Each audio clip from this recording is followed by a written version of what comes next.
We are at the Thiruvananthapuram International Airport, where some of the Air India flights, especially to the Middle Eastern countries, have been cancelled. From early morning, late last night, passengers are waiting here, looking for alternate options, looking for alternate arrangements. Many have several issues. They wanted to be medical emergencies, job-related issues. They had to be in the place there at their workplace by today or tomorrow, but they are still stuck here. We have along with us a passenger. Let's try and get his reaction. ഇന്നലെ വൈകിട്ട് 7 മണിയായപ്പോൾ വന്നായിരുന്നു. 10:40 flight ആയിരുന്നു. നമുക്ക് boarding pass എല്ലാം കിട്ടി. നമ്മൾ അവിടെ ഇരിക്കുമായിരുന്നു. 10:45 മെസ്സേജ് വരുന്നു, ഫ്ലൈറ്റ് ലേറ്റാണെന്ന് പറയുന്നു. അത് കഴിഞ്ഞിട്ട് പിന്നെ പറയാം 12:45 ആണ്. പിന്നെ ഇവർ 1 o'clock പറഞ്ഞു. പിന്നെ പറയുന്നത് ഫ്ലൈറ്റ് ക്യാൻസൽ എന്ന്. എയർ ഇന്ത്യ അവർ സ്റ്റാഫിനെ വിളിച്ച് കഴിഞ്ഞ് പറഞ്ഞ് നിങ്ങൾക്ക് റീഫണ്ട് ചെയ്തേക്കാം, ഞങ്ങൾക്ക് വേറെ ഓപ്ഷനൊന്നും ഇല്ല.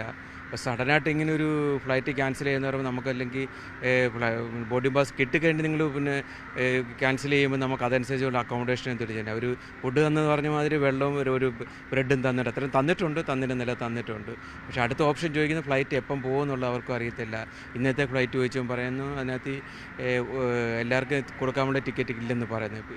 അടുത്ത് ഇനിയുള്ള ദിവസം 11, 12, 13 ദിവസം അതിനകത്തിൽ അന്നത്തെ ദിവസം ഫ്ലൈറ്റ് ഓടുന്ന ഫ്ലൈറ്റിനകത്ത് നിന്ന് ആരെങ്കിലും ക്യാൻസൽ ചെയ്തിട്ടുണ്ടെങ്കിൽ അതിനകത്ത് നിന്നുള്ള ഓപ്ഷൻ തരുന്നത്. അല്ല ഈ ഇന്ന് പോകാത്തവർക്ക് വേണ്ടി സെപ്പറേറ്റ് ഫ്ലൈറ്റ് നിന്ന് അവർ അങ്ങനെ അറേഞ്ച് ചെയ്തത്. നമുക്കവിടെ ഇന്ന് മോർണിംഗ് ചെന്ന് ഡ്യൂട്ടിക്ക് കയറേണ്ടതാണ്. പിന്നെ നമ്മുടെ ലഗേജ് മെറ്റീരിയൽ വീട്ടിൽ നിന്നൊക്കെ തന്ന സാധനങ്ങളെല്ലാം ഇപ്പം വേസ്റ്റായി. പിന്നെ നമ്മളത് വീട്ടിൽ കൊണ്ടുപോയി കളയാനേ പറ്റത്തുള്ളൂ. അത് അത്രയ്ക്ക് ഡ്യൂട്ടി കയറാൻ പറ്റാത്തത് എത്രത്തോളം ബുദ്ധിമുട്ടാണ്. ഇനിയിപ്പോൾ കമ്പനി ഓൾറെഡി ഇനി മെയിൽ അയക്കണേ അവരതിൻ്റെ ഓപ്ഷൻ റീസൺ അറിയാം. നമ്മളിപ്പോൾ ഓൾറെഡി ഇവിടുന്ന് കൺസേൺ എഴുതി മേടിച്ചിട്ടുണ്ട് എയർ ഇന്ത്യ എക്സ്പ്രസ് ടീമിൻ്റെ അടുക്കൽ നിന്ന്. അപ്പോൾ ഡ്യൂട്ടി രാവിലെ 6 o'clock നമ്മൾ ജോയിൻ ചെയ്യാമെന്ന് പറഞ്ഞിട്ട് വന്നേക്കുന്നത്. ഇനിയിപ്പോൾ അതിന് അടുത്ത ഓപ്ഷൻ അവർ തിരക്കണം, എന്താണ് അവർ റിക്വസ്റ്റ് തരുമോ എന്നുള്ള ലീവ്. എന്നത്തേക്ക് പോകാൻ പറ്റും ഇപ്പോഴും നിങ്ങൾക്ക് അവർക്കൊരു ക്ലാരിറ്റി തരാം. അവർ പറയുന്നതിന് 11, 12 അല്ല അടുത്ത ദിവസങ്ങളുണ്ട്. പക്ഷേ അത് ടിക്കറ്റ് അവർ പിന്നെ ഫ്രീ ആണെങ്കിൽ നമുക്ക് പോകാനുള്ള റെഡിയാക്കി തരാമെന്ന് പറഞ്ഞു തരുന്നത്. എനിക്ക് ഒരു 110 കിലോമീറ്ററോളം ഉണ്ട്. ഇനി ട്രെയിൻ അല്ലെങ്കിൽ ടാക്സി പിടിച്ച് ഇനിയും 5,000 rupees പിടിച്ച് ടാക്സി എല്ലാം പിടിച്ചിട്ടാണ് നമുക്ക് വീട്ടിൽ പോകുന്നത്. അല്ലെങ്കിൽ ട്രെയിൻ ഇനി അറേഞ്ച് ചെയ്ത് ചെക്ക് ചെയ്തിട്ട് പോകണം. ഈ വീട്ടിൽ പോയിട്ട് പിന്നെ അടുത്ത് വേറെ ഫ്ലൈറ്റ് അവരെ തിരക്കിയിട്ട് അതിന് ഇപ്പോൾ റേറ്റ് കൂടിയിട്ടുണ്ടിരിക്കുകയാണ്. ഇപ്പോൾ 30,000-40,000 ഒക്കെ കൂടിക്കൊണ്ടിരിക്കാൻ മറ്റുള്ള ഇൻഡിഗോ മറ്റുള്ള എല്ലാം കൂടിക്കൊണ്ടേ ഇരിക്കുന്നുണ്ട്. ഇനി അതിലും കിട്ടുന്നില്ല. അത് വീണ്ടും ഇനി 3-4 ദിവസം നമ്മൾ ഇനി ഇവിടെയും സ്റ്റേ ചെയ്യേണ്ടി വരുമെന്നാണ് തോന്നുന്നത്. അങ്ങനെ എൻ്റെ ഒരു Shaji. So Shaji was supposed to go back by about 10:40 flight. He had to join duty today, but it was not possible for him. He said that they got the boarding pass and they were waiting at the gate.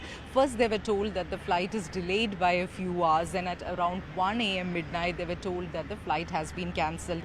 Even now they don't have confirmation on when they will get the next ticket for the cancelled flight today. What they have been told by Air India Express is that on 11th, 12th and all, if there are cancellations in flights, then they will get tickets, but no alternate arrangements, or they said that they can issue a refund, but that again will take another 7 days for them. And they're saying that in other flights, when they are looking for tickets now, the prices are already up than what they had booked. So it's difficult for these people. They're not really sure when they can go back. Now Shaji says that he has to travel all the way back.